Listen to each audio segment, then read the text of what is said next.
Ji. Bismillahirrahmanirrahim.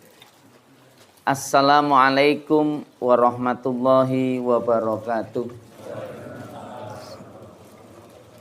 Alhamdulillah walhamdulillah summal hamdulillah. Innal hamdalillah nahmaduhu wa nasta'inuhu wa nastaghfiruhu wa na'udzu billahi min sururi anfusina wa min sayyiati a'malina. May yahdihillahu fala mudhillalah wa may yudlilhu fala hadiyalah. Asyhadu an la ilaha illallah wa asyhadu anna Muhammadan abduhu wa rasuluh. Allahumma sholli wa sallim ala Muhammad wa ala alihi wa ashabihi ajmain. Wa qala Allah ta'ala fi kitabihil karim, a'udzu billahi minas syaitonir rajim. Bismillahirrahmanirrahim. La yanalallaha luhumuha wala dima'uha walakin yanaluhu taqwa minkum. Wa fil ayatil ukhar inna a'tayna kal kautsar fasolli li rabbika wanhar. Wa qala nabiyuna Muhammad sallallahu alaihi wasallam, taraktu fikum amroini lang tadillu ma tamassaktum bihima, kitaballah wa sunnatan nabi. Sadaqallah wa sadaqa Muhammad sallallahu alaihi wasallam. Alhamdulillah, hari ini tanggal 24 Zulhijjah 1447 Hijriah. Sebentar lagi tak berganti hari, tetapi tak berganti bulan, tetapi juga berganti tahun. Dan tahun baru dalam Islam itu namanya Muharram. Orang Jawa menyebutnya bulan Suro. Bulan banyak orang takut duwe gawe, pindah rumah, melaksanakan safar, kegiatan dan sebagainya. Saya tidak paham dan tidak begitu mengetahui, tetapi yang kita tahu, yang banyak diantara kita yang hanya menyebutkan itu mitos, Ustadz. Tapi ada warga di satu wilayah yang memang menjadikan mitos ini sangat kuat dan bercerita itu. Karena barusan saya 4 hari ada agenda daerah Blumbang, wonten daerah Tawangmangu. Itu ketemu sama tokohnya di sana. Tapi alhamdulillah Ustadz, ini ada 3 warga yang berani mantu di bulan Muharram. Tetapi nggih kinten-kinten niku sing teko ya ora akeh itu. Jadi karena dianggap bulan Suro iki pantanganipun memang tidak boleh mengadakan acara-acara seperti itu. Jadi walaupun ana sing wani mantu kuwi engko dora dukung dalam tanda petik. Tapi ya mboten ngertos mengke hasile pripun, tapi memang sudah ada rasan-rasan dan pembicaraan itu di wilayah itu katanya ada 3 orang. Memang makanya Zulhijjah itu ya bulan baik, banyak wong sing wis mantune bulan Zulhijjah. Bukan bulannya sejatinya, tetapi ya kadang-kadang mitosnya ini yang didahulukan. Kalau menurut silsilah kraton, lah ngopo kok kraton memang manti-manti ojo mantu Suro, karena memang Suro kuwi ya jane malah bulan sae sanget karena ada konsep yang disebut Asura. Surah itu diambil dari Asyura, itu tanggal 10 Muharram.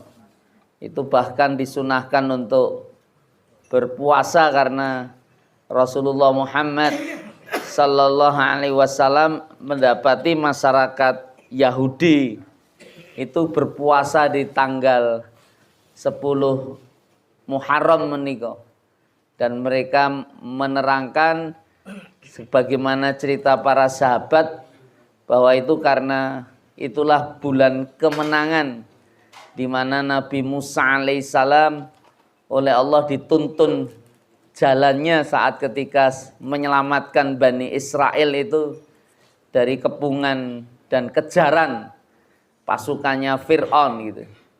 Dan hari itulah Allah tenggelamkan kebatilan, Allah hancurkan kedurhakaan dan simbolitas Fir'aun itu oleh Allah Subhanahu wa taala tunjukkan betul, akhirnya tenggelam di Laut Merah. Musa tidak pernah berpikir bahwa sesungguhnya dia akan bisa menyibakkan lautan sedemikian rupa atas izin Allah. Tapi itulah mukjizat dan pertolongannya. Karena Allah kalau sudah menurunkan pertolongan dan punya kehendak, maka tak ada yang tak mungkin. Tinggal mengucapkan kalimat ayyakulalahu kun fayakun. Terjadi maka terjadilah. Wasilahnya tetap ada melalui para nabi, orang-orang yang mulia yang Allah tunjukkan ketinggian akhlak dan adabnya, dan Allah Ta'ala akhirnya berikan jalan solusi saat memang betul-betul membutuhkan, saat hamba itu betul-betul butuh. Jadi ini yang akan menghilangkan rasa khawatir. Kita ini kadang-kadang menjadi orang-orang yang ta'ajul istiqjal, lebih senang tergesa-gesa, pengen ndang cepet kabeh rampung sesuai kehendak. Tapi Allah Ta'ala, percayalah Allah Ta'ala akan menolong kita saat memang betul-betul saatnya datang. Ya dengan caranya dan dengan kehendaknya. Makanya ya iman ini yang harus dibangun betul dengan konsep nilai keyakinan atas agama ini. Walaupun beberapa waktu yang lalu saya sempat baca setunggal riset saking World Bank itu terkait dengan sebuah proses penelitian masyarakat Indonesia. Masyarakat Indonesia itu termasuk 10 negara yang disebutkan okeh ndungone ning ora okeh mikire. Jadi itu malah bahaya juga itu. Jadi okeh ndonga ora oleh okeh mikir. Sedangkan orang beragama itu ya tidak hanya konsep keyakinan iman, tetapi juga harus dengan ilmu. Bukankah firman-Nya yarfa'il ladzina amanu minkum walladzina utul ilma darajah. Jadi Allah mengangkat derajat di antara kalian orang yang beriman. Jadi yang pertama kali diucapkan memang iman. Jadi iman itu yang menenangkan. Iman itu apa yang ada di sudur itu. Dan orang-orang yang utul ilma. Utul ilma itu orang yang dikasih ilmu sama Allah. Dan ini bukan simsalabim. Tetapi orang yang dikasih ilmu itu orang yang mau belajar. Orang yang menggunakan akal dan pikirannya untuk terus ingin menangkap tanda-tanda kuasa dan kebesarannya. Dan kita seringkali memang ketika terjadi sebuah kegiatan, aktivitas dalam hidup kita, seringkali ya memang hanya berlalu sedemikian rupa gitu. Tapi tidak pernah mengambil pelajaran. Tidak sampai pada tingkat nilai hikmah. Kenapa Ustadz? Ya, seperti bulan Zulhijjah yang baru awal yang berlalu. Bulan Zulhijjah ini momentumnya juga besar. Ada takbiran yang terus menggema sampai 4 hari dan sekarang ya sudah tidak kita dengarkan. Lapangan yang banyak untuk kegiatan Idul Kurban itu sudah mulai sepi kinten-kinten makaten ya. Telah kosong, hewan-hewan itu juga sudah disembelih. Kalau Anda lihat juga ada peristiwa di tanah haram, di bumi Makkah, itu jamaah haji pun sudah tidak lagi di Arafah. Mereka sudah kosongkan juga Muzdalifah, apalagi Mina.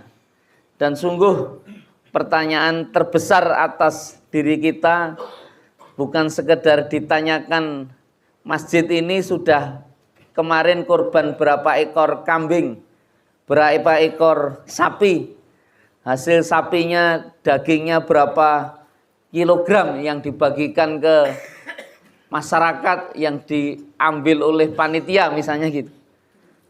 Melainkan sebenarnya sesuatu yang paling penting yang harus kita tanyakan itu ya, apa yang sudah kita bisa ambil hikmah, ada yang berubah tidak atas diri dan hati kita ini setelah Idul Adha atau yang disebut dengan Idul Kurban. Karena sungguh pada akhirnya Allah tidak sedang menghitung betapa banyak darah-darah itu yang tumpah, tapi Allah sedang melihat hati-hati yang memang bergetar. Allah tidak sedang menghitung, tidak sedang menilai betapa banyak pisau-pisau tajam itu yang diasah, tetapi Allah sedang menilai jiwa-jiwa yang sudah mampu tunduk. Allah juga tak memperhatikan berapa banyak sesungguhnya binatang-binatang kurban itu yang kita hadirkan dalam penyembelihan, tapi yang sungguh Allah Ta'ala ingin perhatikan betul berapa banyak sesungguhnya kesombongan, rasa ego, kebahilan, dan semua status-status keburukan dan kejahatan yang sudah mampu kita sembelih.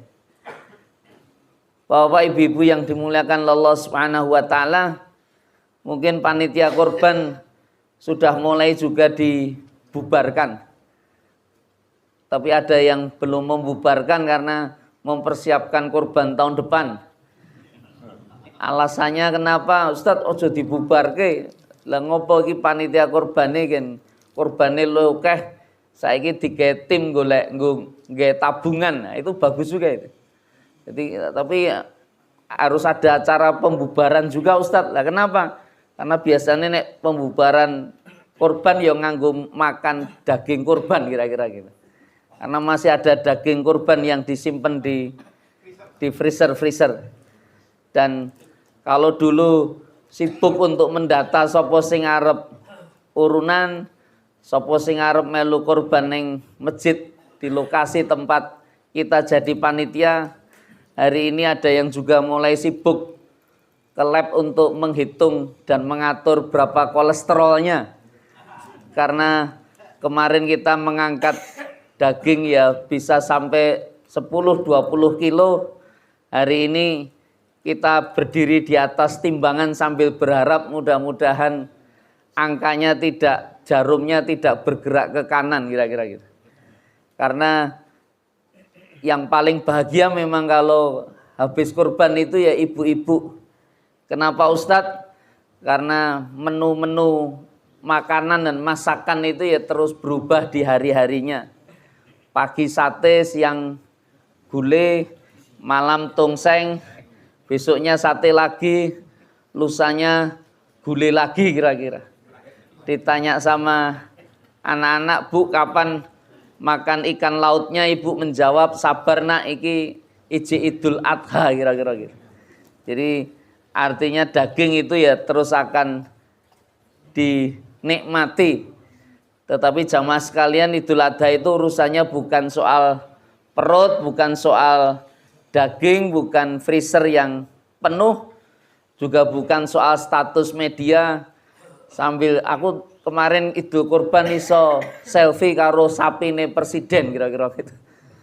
Nah, Karena yang paling penting bukanlah berapa banyak itu, tetapi berapa banyak ketakwaan yang bisa masuk ke hati kita. Maksudnya apa Ustadz? Ini saya minta maaf, saya ingin mengajukan beberapa pertanyaan, nggak perlu dijawab dengan ya, dan juga tidak perlu dijawab dengan tidak. Tapi jawabnya dalam hati-hati saja. Jadi dibatin kemauan. Kenapa Ustadz? Siapa yang setelah itu korban ini, saya minta maaf, yang kemarin ikut berkorban. Nah, alhamdulillah ada yang mantuk-mantuk. Tapi mudah-mudahan tidak korban perasaan. Siapa yang menerima daging korban dapat jatahnya. Ya, ada yang mantuk-mantuk juga. Mudah-mudahan oleh Allah itu jadi berkah.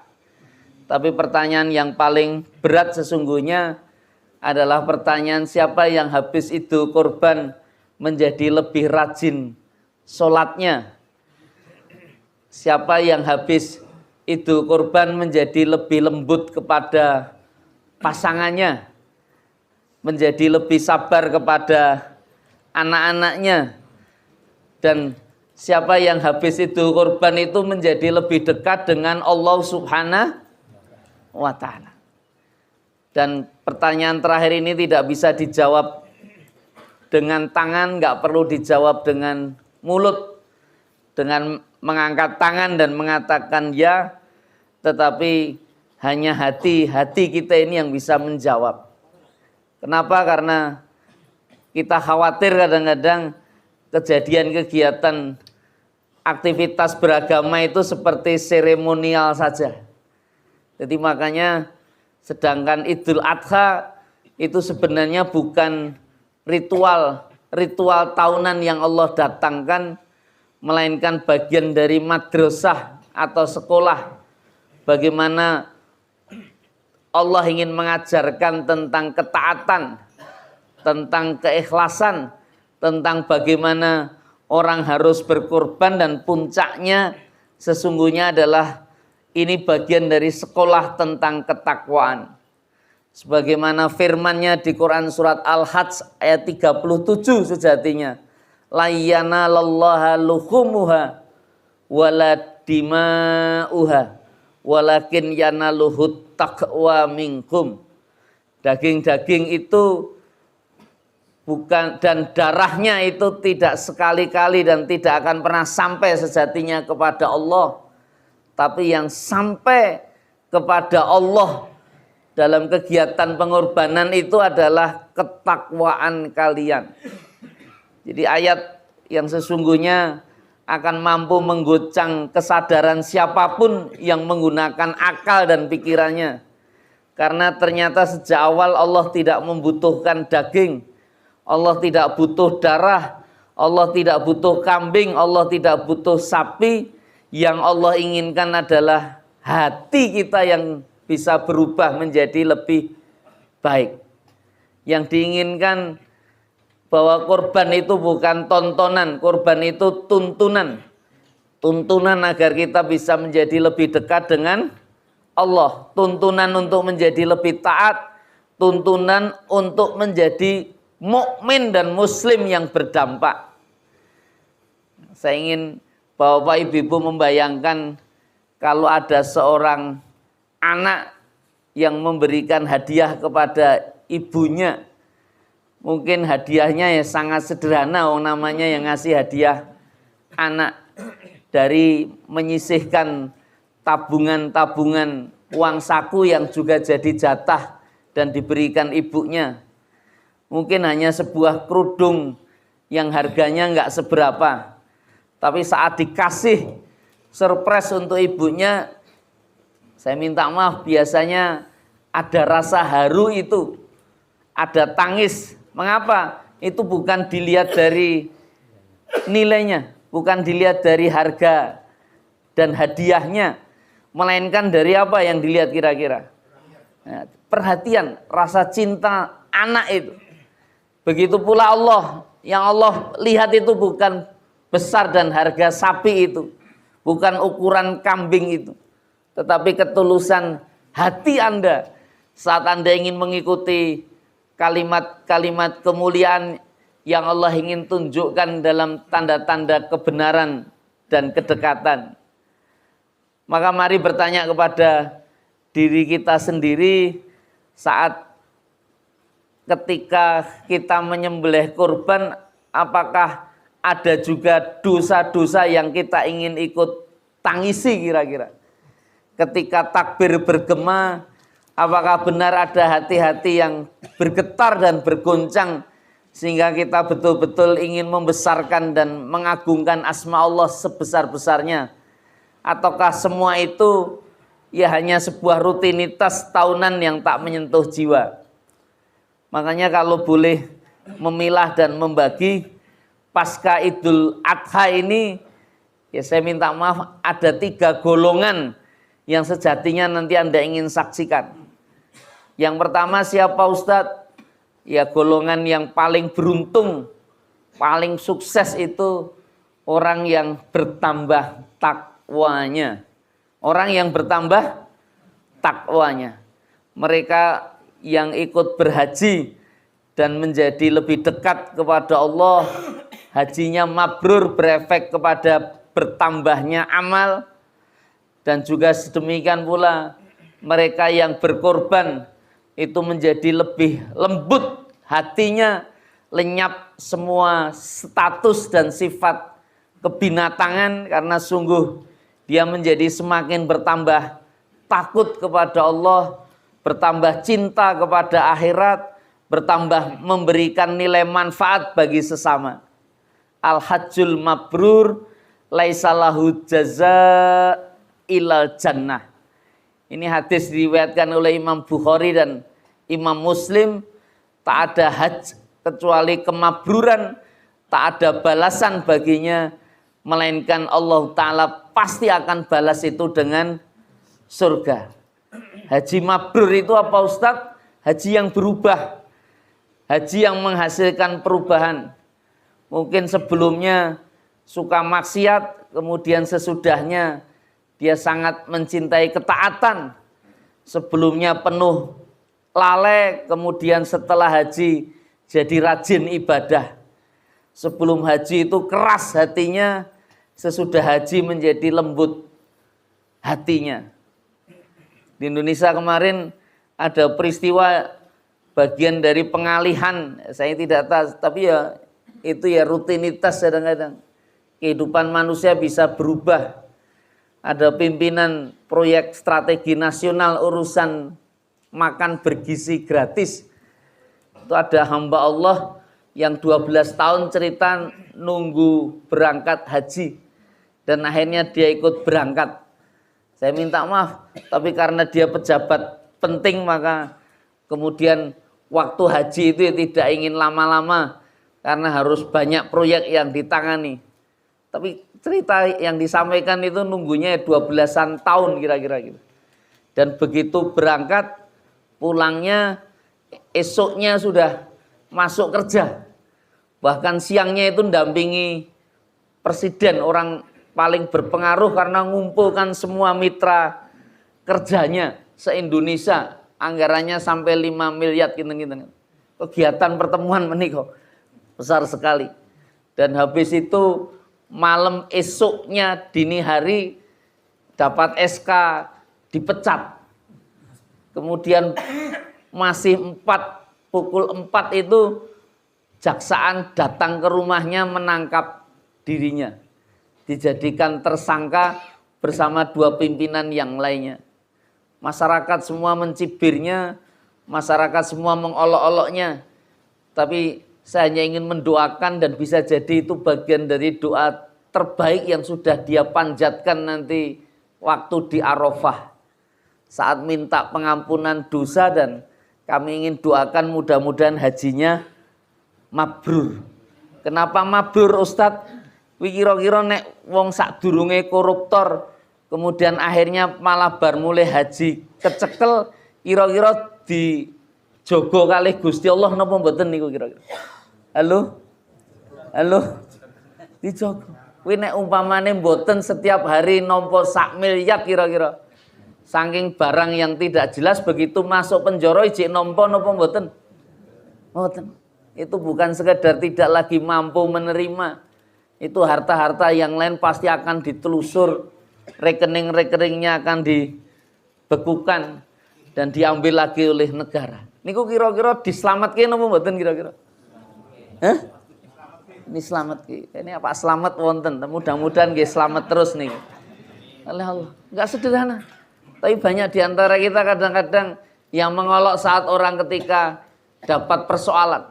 Dapat persoalan itu ya bagian dari tanda. Karena semua nabi dan rasul itu hidupnya penuh balak dan ujian. Lho niku saestu. Dalam riwayat Imam At-Tirmidzi, Kanjeng Nabi niku nate ditanglet sahabat. Siapa di antara manusia itu yang paling berat ujiannya? Itu ternyata jawab Rasul al-Anbiya. Kuwi para nabi. Sumal amsal, kemudian orang-orang yang mengikuti dan semisal di antara jalan-jalan para nabi. Nah, wal fal amsal dan sedemikian lupa seterusnya. Dan ujian itu diukur oleh Allah sesuai dengan kadar agamanya. Jadi semakin berat ujianmu, sesungguhnya semakin kuat agamamu. Saya juga akan bertanya tentang bapak-bapak dan ibu-ibu yang hadir di sini. Ning rasah ngacung dan dijawab. Kira-kira bapak-bapak niki nggih diuji kali Gusti Allah napa mboten? Lu rasa dijawab kok dijawab diuji. Ini berarti wis kepengin ndang disambatke banter-banter. Mungkin ya memang betul Ustadz ujiannya kesehatan. Nggih napa nggih? Ujiannya bisa jadi ya finansial, kekayaan yang mulai berkurang, mulai hilang dan seterusnya. Ujiannya bisa jadi tidak itu ya anak kadang-kadang gitu. Ujiannya pekerjaan, ujiannya sedulur, bahkan ada yang ujiannya wong tua dan sebagainya dan seterusnya. Makanya nabi-nabi mulia, nabi utama itu ujiannya nggih supir komplit. Seperti Nabi Ibrahim itu luar biasa. Itu bukan sekedar boponya, datuknya Nabi Muhammad, bapak para nabi. Tetapi saya melihat kehidupannya itu penuh dengan ujian yang hampir tak putus dan tak selesai. Ibrahim muda itu awal ujiannya sudah diceritakan di Quran. Nopo? Konflik kalih wong tuwane. Jadi kalau bapak-bapak konflik kali wong tua kuwi kaya Nabi Ibrahim. Ini konfliknya masalah apa Ustaz? Lah niku kan kudu sing kedah dijawab. Itu betul. Ayahnya Ibrahim itu maestro pembikin Tuhan kira-kira. Yang Nabi Ibrahim itu menentang dan dia diperintah atas kuasa ayahnya kon dodolan patung niki ke masyarakat. Anda bisa bayangkan itu. Tapi disitulah Ibrahim muda dengan cara yang sangat diplomatis. Tuhanku ya didol tenan nglaksanake dawuhe wong tuwa. Ini dia nggawe jalan cerita. Sak durunge sesuk didol itu patung-patung kuwi dikeke ning lumpur dilebokke comberan peceren. Sambil bercerita, "Ya aku dodolan sesuatu yang kalian anggap dadi Tuhan ning ndek ingi tak lebokke ning lumpur, tak lebokke ning peceren ora protes. Ora mengelak karena patung ini memang nggak bisa apa. Itu gitu. Nggak awal-awalnya masyarakat yuk kaget juga, mereka berpikir anyel juga nih wong kuwi patungnya Ibrahim, bapak Ibrahim Dewi dan seterusnya.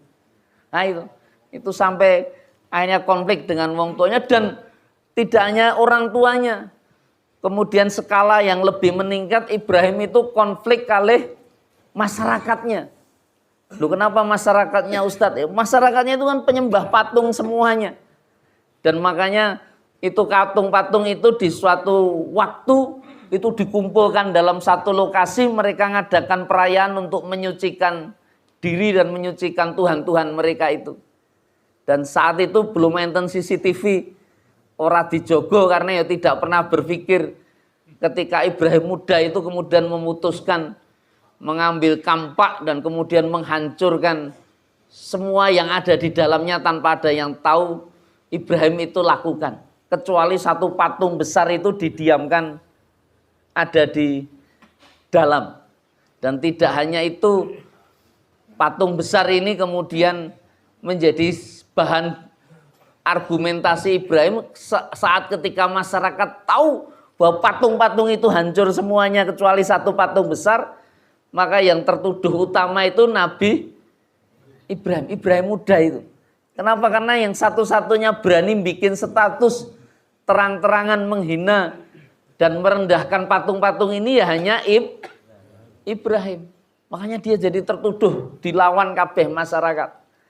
Kalau jenengan konflik kalih masyarakat kabeh kuwi ya kaya Nabi Ibrahim. Ini ya bukan karena jenengan ra gelem bayar rondo ndelik nek kerja bakti, bukan itu, tetapi memang mungkin ada sesuatu yang prinsip saat masyarakat penuh kebatilan Anda masih kekeh untuk mempertahankan kebenaran, untuk mensiarkan kebaikan itu. Dan betul itu, Ibrahim dituduh rame-rame di sidang secara massal, tapi Ibrahim muda saat itu ya bisa berdiplomatis. Wong kowe ora tau renek sing ngerti nek aku sing ngancurke. Kenapa kau tidak bertanya dengan patung yang besar ini? Kaget mereka. Kok dikontek kok karo patung sing gede. Ini bukti ini masih utuh dia. Apalagi dikalungi, dia mengalungkan alat kampak itu kan iso didadekke saksi nek dheweke kuwi ora menghancurkan. Karena nek menghancurkan kata mereka enggak mungkin masa patung kok iso menghancurkan, melakukan perbuatan itu. Patungan yo mandek wae. Lah nek mandek wae ora ngancurke mbok tekonono. Dheweke kuwi sing dadi saksi. Apa neh kampak kuwi ning nggon gulune kuwi sing ngeki ning gulune sapa kira-kira. Mereka goblok-gobloke Ibrahim. Kowe iki goblok. Masa aku tekok karo patung ra iso ngrungokke, ra iso ngomong, ra iso nonton. Ibrahim balik bertanya, sing goblok iki jane aku apa kowe to kira-kira gitu. Lah wong kowe paham yang besar aja tidak bisa melakukan apa-apa, tidak melihat, tidak mendengar, tidak bisa bicara kok mbok jaluki, mbok dadekke Gusti Allah. Akhirnya mereka semakin frustasi. Ibrahim itu kemudian diangkat kasusnya sampai ke raja, sampai ke kekuasaan paling tinggi. Disebutkan kisahnya itu adalah Raja Namrud. Jadi Ibrahim saat itu sudah konflik kalih penguasa. Jadi kalau Anda hari ini konflik kalih presiden ya Anda ya. Nah, itu ya kaya Ibrahim. Ning kira-kira konflik kalih penguasa tenan di musim penguasa niku nyenengke napa mboten kira-kira? Napa nggih karo Pak RT aja ya rekoso uripmu kira-kira gitu. Ora oleh bansos dan seterusnya. Itu betul itu. Dan raja pun ya diajak diplomasi dan puncaknya itu Ibrahim dihukum dengan satu hukuman yang sangat mengerikan. Dan Allah ingin tunjukkan bagaimana rasa takwa itu diawali dengan keimanan yang sangat tinggi. Kenapa? Karena Ibrahim itu akhirnya divonis oleh sang raja sambil minta dukungan kepada seluruh masyarakat. Iki wong iki kudu diobong urip-urip. Dan sing ngobong kuwi awake dhewe kabeh, ora mung kerajaan. Maksudnya apa? Sapa sing setuju pendapatku kumpulkan kayu bakar. Urunan kuwi kon ngumpulke do kayu. Maka sak masyarakat kekuasaan Namrud itu do nggawa kayu bakar kabeh. Itu. Kecuali dua pihak yang tidak melakukan itu. Siapa? Yang pertama Bunda Sarah yang nanti akhirnya jadi istrinya Nabi Ibrahim, dan yang kedua saudaranya Nabi Ibrahim masih sepupu itu namanya Lut yang nanti juga jadi nabi. Yang nanti ngikuti Nabi Ibrahim setelah Nabi Ibrahim diusir. Makanya Anda bisa bayangkan api yang dibikin itu besar enggak kira-kira? Besar sekali. Itu sampai eksekutor yang mau memasukkan Ibrahim itu bingung, kesulitan. Ini nglebokke Ibrahim ning jero geni terus piye kira-kira. Akhirnya mereka membuat ketapel besar. Jadi Ibrahim itu dimasukkan ke dalam api itu, dalam riwayat, dalam kisah sejarah itu yang saya baca, itu dilempar nganggo koyo ketapel besar. Lah saat membuat ketapel ini yang cukup menarik. Allah ingin tunjukkan bagaimana mukjizat pertolongan Allah itu hadir, itu diawali dengan sebuah keyakinan dan keimanan dan ketakwaan yang sangat kuat. Dari mana Ustaz tahu? Karena memang saestu diriwayatkan Ibrahim itu waktu menunggu itu didatangi malaikat. Malaikat ini nawarkan bantuan. Ya Ibrahim, apa yang bisa saya bantu? Nah Ibrahim ketika ditawarkan itu, dia bertanya, lah kamu datang menawarkan ini perintah Allah atau tidak? Nek dudu perintah Allah, kok nek malah konangan piye kira-kira gitu. Karena kan Allah tidak terlibat di situ. Dan ketika malaikat itu ternyata memang inisiatifnya untuk kemudian ingin menolong bukan karena Allah, maka Ibrahim mengatakan la haula wala quwata illa billah. Wih ditolong oleh malaikat, ditawari oleh malaikat. Wih ditolak. Dari maha kuasa Allah dan memang kekuasaan itu hanya milik Allah. Dudu dae malaikat. Awake dhewe kadang-kadang malah golek pertolongan kalih dukun kira-kira. Nah itu yang dadekke Gusti Allah dadi murka. Walaupun kadang-kadang ya disitulah ketidakfokusan kita, ketauhidan kita tidak murni itu kadang-kadang di sana. Jadi masih mengharapkan jalan yang sebenarnya Allah tidak sangat kehendaki. Makanya betul saat dilemparkan betul zikir wiridnya itulah yang kemudian jadi sangat masyhur, yang akan bisa menenangkan atas siapapun yang bisa memaknai di antara ayat dan kalimatnya. Apa Ustadz? Hasbiyallahu ni'mal wakil, ni'mal maula, wa ni'man nasir. Hasbiyallahu ni'mal wakil. Hasbiyallahu ni'mal wakil itu apa? Ya Allah, hanya kepadamu itu tempat bergantung kami sebaik-baiknya. Jadi bergantungnya Ibrahim itu ya hanya kepada Allah. Hasbiyallahu ni'mal wakil, ni'mal maula, dan yang menjadi wali yang nanti akan melindungi aku sebaik-baiknya itu hanya kamu. Wa ni'man nasir, dan demikian pula nikmah itu sebaik-baiknya kalau dalam bahasa kita. Dan sebaik-baiknya an-nasir, penolong itu ya hanya Allah. Jenengan sudah punya keyakinan seperti itu enggak kira-kira? Wah kalau gitu jenengan kayak Nabi Ibrahim. Loh kenapa Ustadz? Itu betul begitu akhirnya terlempar betul dia dalam api yang menyala-nyala. Api yang teorinya itu panas, menyakiti, membunuh, menghanguskan, menghancurkan dan seterusnya. Dan masyarakat melihat semuanya itu. Itu betul. Bahkan diriwayatkan padamnya api itu nganti telung dino telung wengi. Bahkan ada yang 7 hari 7 malam. Itu baru padam dan terbukti Ibrahim itu ora kobong. Tapi begitu masuk di sana, berita acara dibikin oleh Al-Quran. Ya nar, kuni bardan wasalaman ala Ibrahim. Api kuwi ora panas ning dadi adem, dadi dingin. Wasalaman ala Ibrahim. Dan betul-betul memberikan ketenangan, keselamatan kepada Nabi Ibrahim. Niki Ibrahim Nabiullah itu datuknya Muhammad, ora Ibrahim tonggomu, putumu, anakmu kira-kira. Ya jumbo obong, kuwi kobong tenan nek niku. Nah ini hukumnya pada Ibrahim. Dan ini yang menarik Ibu. Nabi Ibrahim itu pernah diwawancarai. Ini ora wonten podcast lho ya. Jadi Nabi Ibrahim itu pernah ditanya keadaan yang paling membuat dia sangat tenang, damai itu kapan? Apa jawab Ibrahim? Waktu aku diuncake mlebu ning geni, waktu dalam geni. Dan itu berita acaranya Quran memang ada. Salaman ala Ibrahim. Ibrahim itu sangat damai, sangat tenang. Jadi sebenarnya fathan mubina, kemenangan pertolongan Allah utama itu bukan ketika masalahmu kuwi rampung, itu bukan. Tapi waktu atimu kuwi dadi tenang. Jadi walaupun kowe iki urusanmu akeh, ujianmu itu abot, ning kowe iso mbok hadepi kanthi tenang. Ati niki nyaman karena keyakinan dan keimanan kepada Allah. Itu sesungguhnya menjadi awal dari pertolongannya. Dan itu bagian dari kemenangan yang kau raih.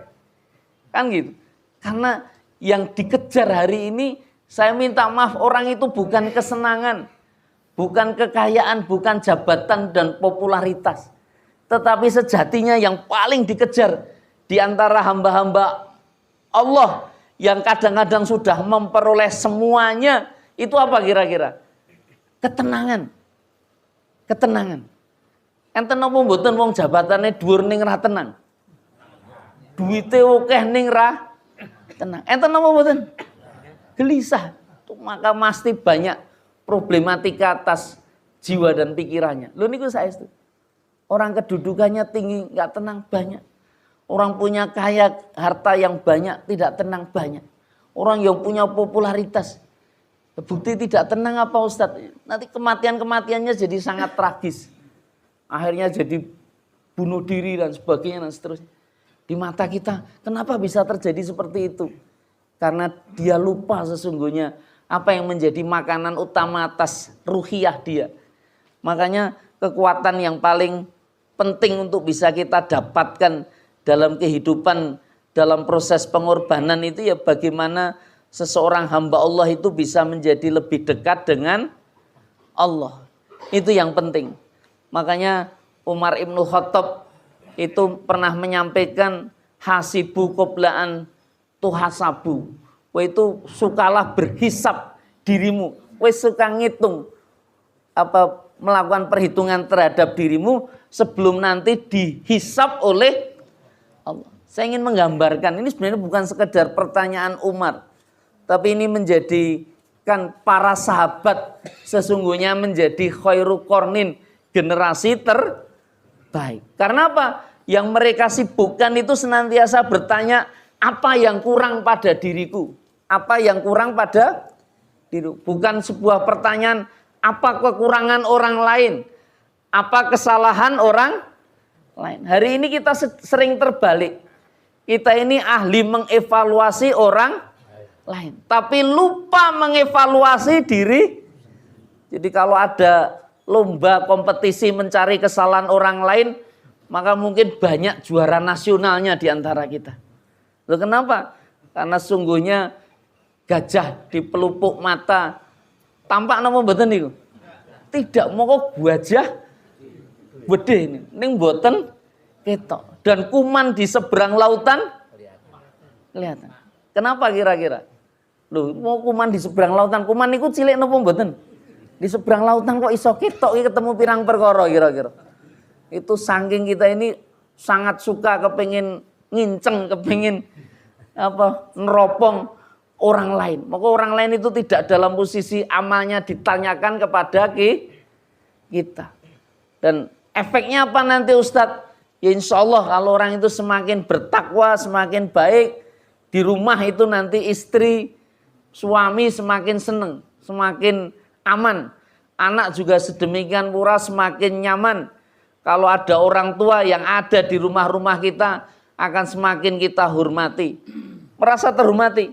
Demikian pula nanti kalau Anda semakin takwa, semakin baik, keadaan kantor, keberadaan jenengan itu dirindukan. Nek cuti ojo suwe-suwe, kadang-kadang itu. Nek iso ndang mlebu, nek kowe mlebu kuwi kanca seneng. Karena dirindukan. Kejujurannya betul-betul dipercaya. Jadi orang di masyarakat juga seperti itu. Kehadirannya menenangkan. Atau dalam komunitas-komunitas di medsos, kalau di grup WA, kadang-kadang bukan malah membuat grup WA kuwi dadi panas. Wonten napa mboten sing hobine ndadekke panas? Kadang-kadang gitu. Kadang ada orang belum membaca berita sing lengkap sudah menyebarkan. Sudah belum tahu kebenarannya, sudah mengomentarinya. Ini kan gitu. Belum tentu masuk surga sudah menentukan sapa penghuni neraka. Emangnya jenengan itu petugas malaikat yang mencatat dosa. Padahal tugas kita kan bukan itu. Tugas kita ini memperbaiki diri sendiri. Makanya setelah Idul Adha ini, apakah sholat kita lebih baik? Apakah sedekah kita ini lebih banyak? Apakah Al-Quran kita menjadi lebih dekat? Apakah tetangga lebih merasakan manfaat dari keberadaan kita? Apakah pasangan hidup kita ini lebih nyaman nanti bersama kita? Dan apakah anak-anak ini bisa merasakan lebih kasih sayang kita? Kalau itu yang terjadi, insya Allah jenengan menjadi golongan yang pertama. Semakin bertakwa. Ini masih ada 2 golongan lagi. Ini disampaikan apa mboten niki? Ya, nek disampaikan jame ya wis arep suruk. Tetapi saya mau beritahu secara singkat, ini golongan kedua adalah mereka yang merugi. Jadi orang yang datang ke lapangan ikut jadi panitia, bahkan jadi tukang sembelih, melu sibuk juga ngatur daging mana yang harus didistribusikan, Bahkan takbiran yo terus menerus ya, paling sibuk, paling berat, tetapi wal asr innal insana lafi atas urusan waktu itu ternyata dia rugi besar. Kenapa? Ruginya bukan kehilangan uang, bukan kehilangan harta, bukan kehilangan tenaga, jabatan dan seterusnya. Tapi kehilangan paling besar itu adalah kesempatan dia untuk menjadi lebih baik. Kesempatan untuk berubah. Hujan itu kalau turun, insya Allah sawah itu bisa menjadi subur. Pohon akan muncul, hijau-hijauan bisa nampak. Niku saestu. Tetapi percayalah hujan turun itu batu itu tetap batu. Batu itu tidak tumbuh, batu tidak berubah, batu tidak berkembang. Kenapa? Itu demikian pula hati yang keras sebagaimana batu. Ramadan pernah datang, tapi tidak ada perubahan. Idul Fitri datang juga tidak berubah.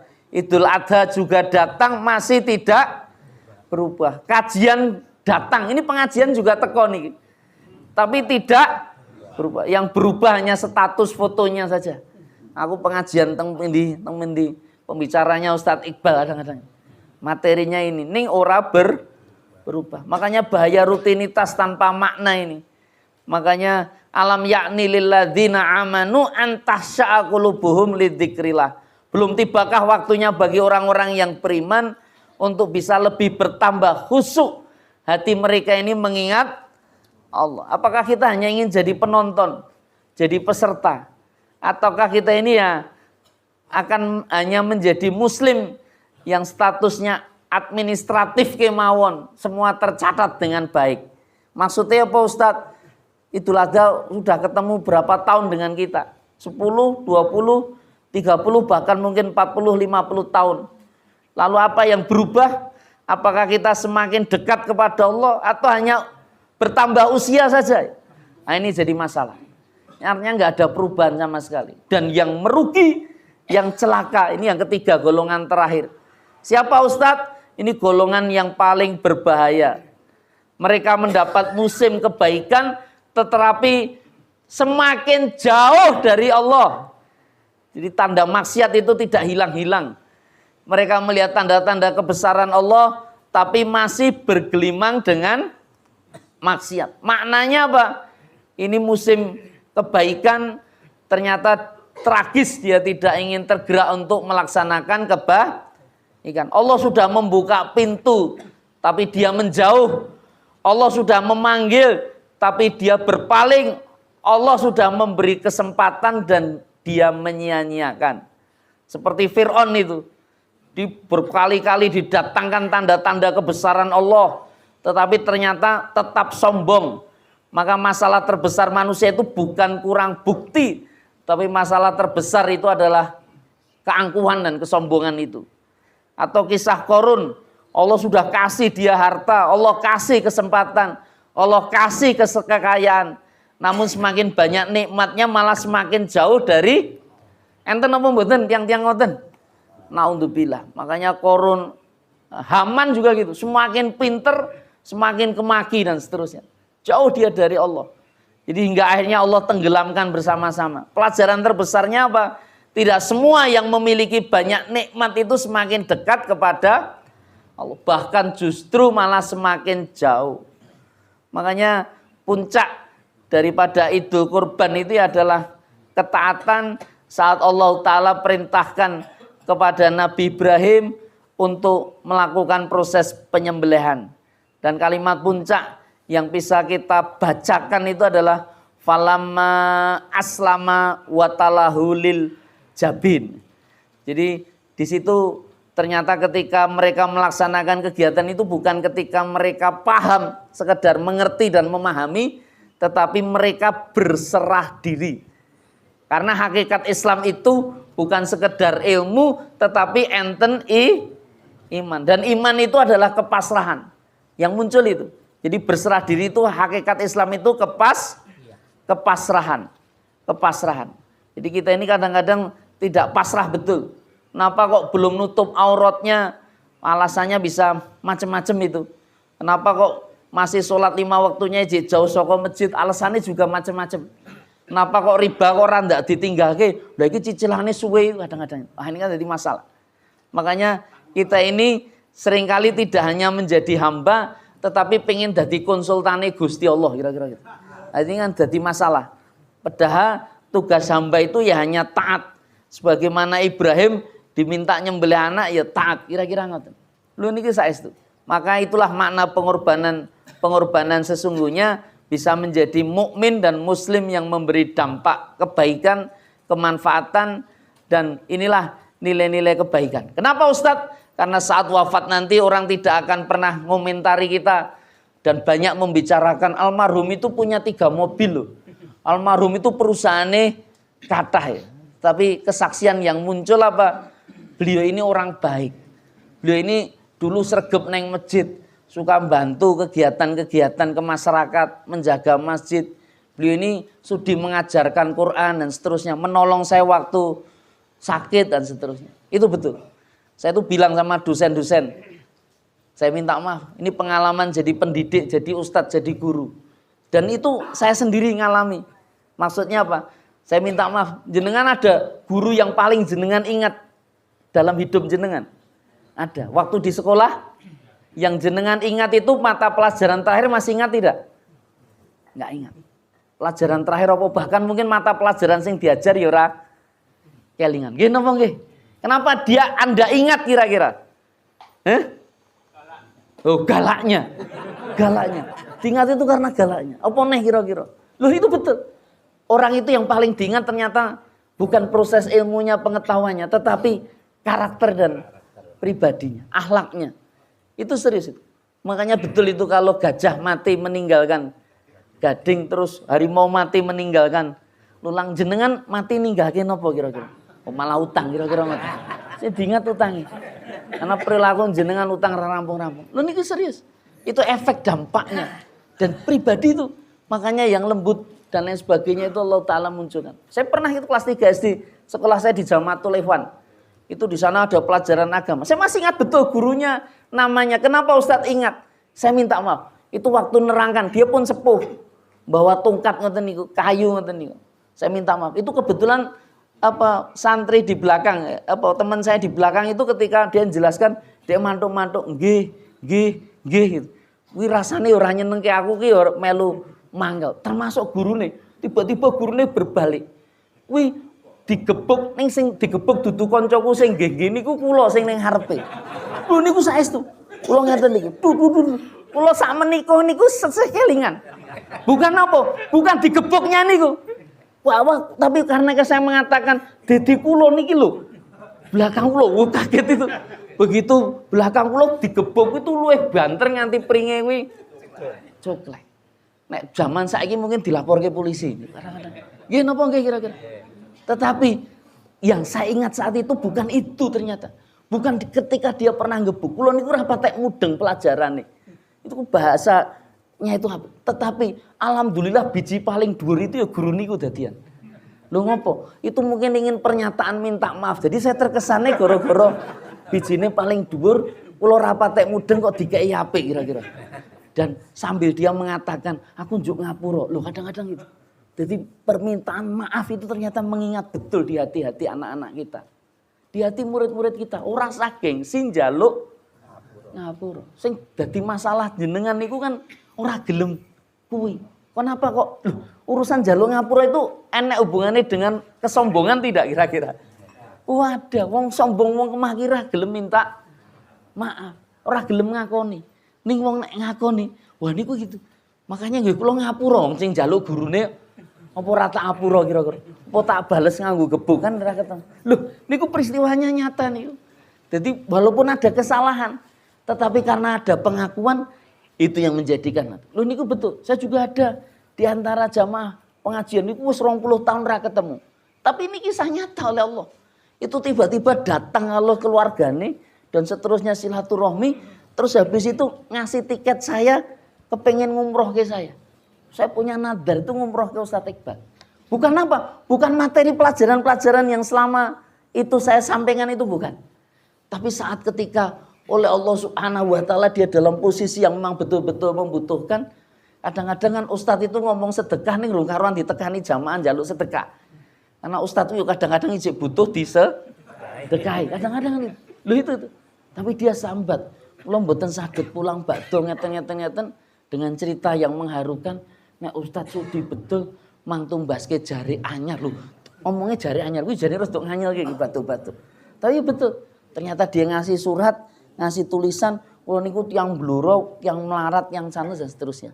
Dan kula mboten wani mulih tenggene wong tua, orang wani ngabari juga. Waktu itu belum enten handphone macam-macam. Ini mangke mang paketke dan mang bayari sisan. Dadi kula kon tuku, kon bayari, dhek nganti ora ngerti sing arep dikirimke tak kirimke napa. Lho niku betul. Saya minta sama istri saya waktu itu diklewer, dibelikan itu, saya jarik, dikemas katanya alhamdulillah sudah dikirimkan. Wis dikirimke. Alhamdulillah matur nuwun. Dan itu ternyata yang paling dia kena. Guru-guru jenengan kok ke jarik. Gelo kula kok ndemen ya ger siji jarik, ora kabeh tak kei jarik kabeh gitu. Nek tak kei jarik kan diumrohke bola-bali. Kira-kira ngoten. Lho nggih napa nggih? Lho niku jarik mungkin harga itu hanya seberapa tuku ning klewer. Tapi ternyata efeknya itu jadi luar biasa. Jadi sikap status jenengan yang santun itu nanti akan menunjukkan kebaikan. Setuju napa mboten? Nek ora setuju ya ora tak bubarke kira-kira. Tapi alhamdulillah ini karena sudah suruk dan sudah selesai, sudah siang atau beraktivitas bekerja. Mari kita akhiri sama-sama berdoa kepada Allah Subhanahu wa taala. Kita awali dengan membaca umul kitab Al-Fatihah. A'udzubillahi minasyaitonirrajim. Alhamdulillahirabbil alamin. Arrahmanirrahim. Maliki yaumiddin. Iyyaka na'budu wa iyyaka nasta'in. Ihdinas siratal mustaqim. Siratal ladzina an'amta 'alaihim ghairil maghdubi 'alaihim waladdallin. Amin. Amin. Hamdan yuafi ni'amah wa yukafi mazidah. Allahumma rabbana lakal hamdu kama yang bagi li jalali wajhika wa atimi sultanik. Sholli ala Muhammad wa ala alihi wa ashabi ajmain. Ya Allah, kami mohon ya Allah kepadamu dengan kerendahan hati yang paling dalam ya Allah. Ampuni ya Allah semua dosa-dosa kami ya Allah. Ampuni dosa yang kami ingat maupun yang kami lupakan ya Allah. Ampuni dosa yang kami sembunyikan maupun yang kami tampakkan ya Allah. Ampuni dosa yang dilakukan oleh mata kami ya Allah. Ampuni dosa yang dilakukan oleh lisan kami ya Allah. Ampuni dosa yang dilakukan oleh tangan kami ya Allah. Ampuni dosa yang dilakukan oleh hati-hati kami ya Allah. Ya Allah, betapa banyak nikmat-Mu ya Allah yang kami nikmati. Namun betapa sedikit ya Allah rasa syukur yang kami berikan.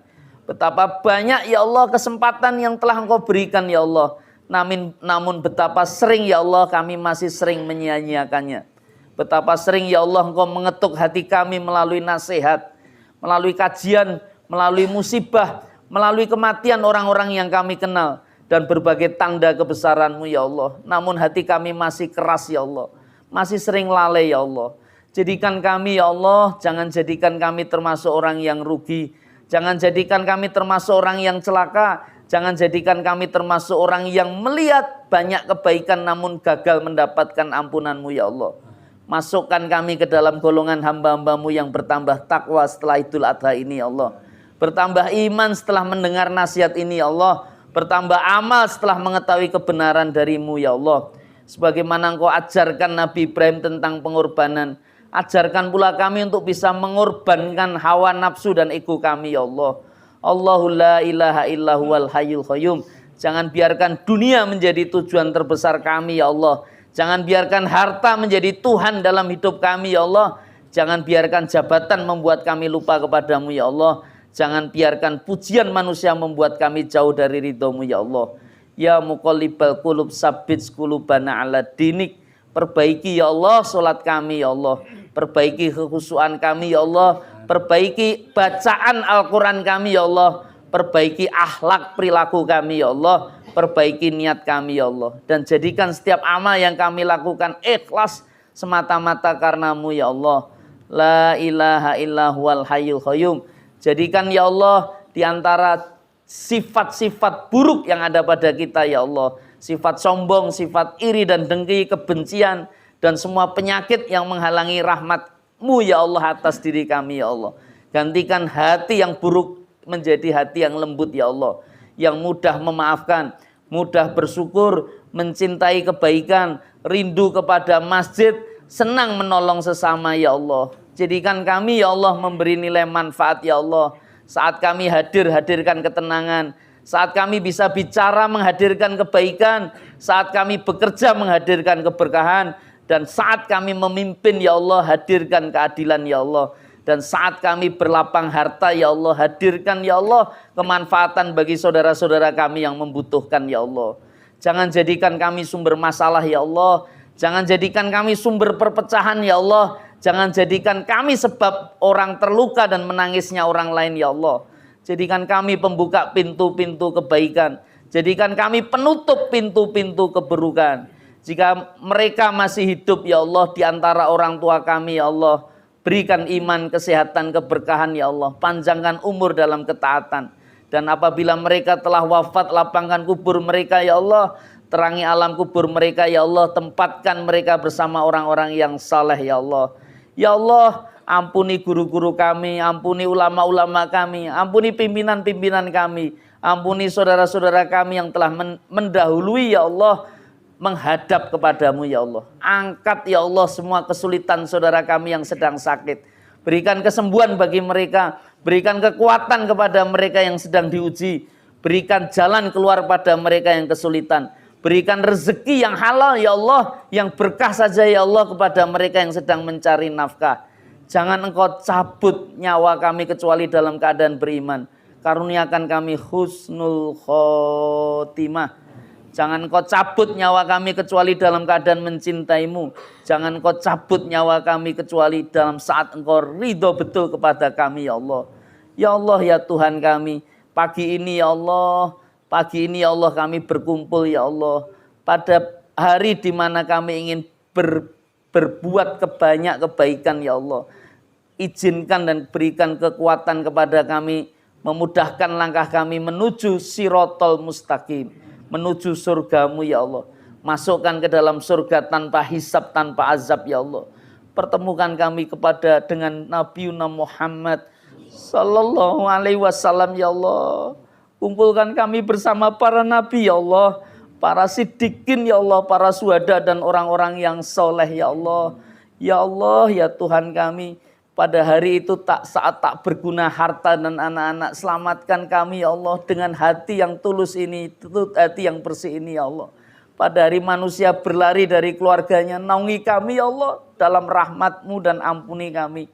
Ya Allah, terima semua amal-amal kami. Rabbana taqabbal minna innaka antas samiul alim wa tub alaina innaka antat tawwabur rahim. Rabbana atina fid dunya hasanah wa fil akhirati hasanah wa qina adzabannar.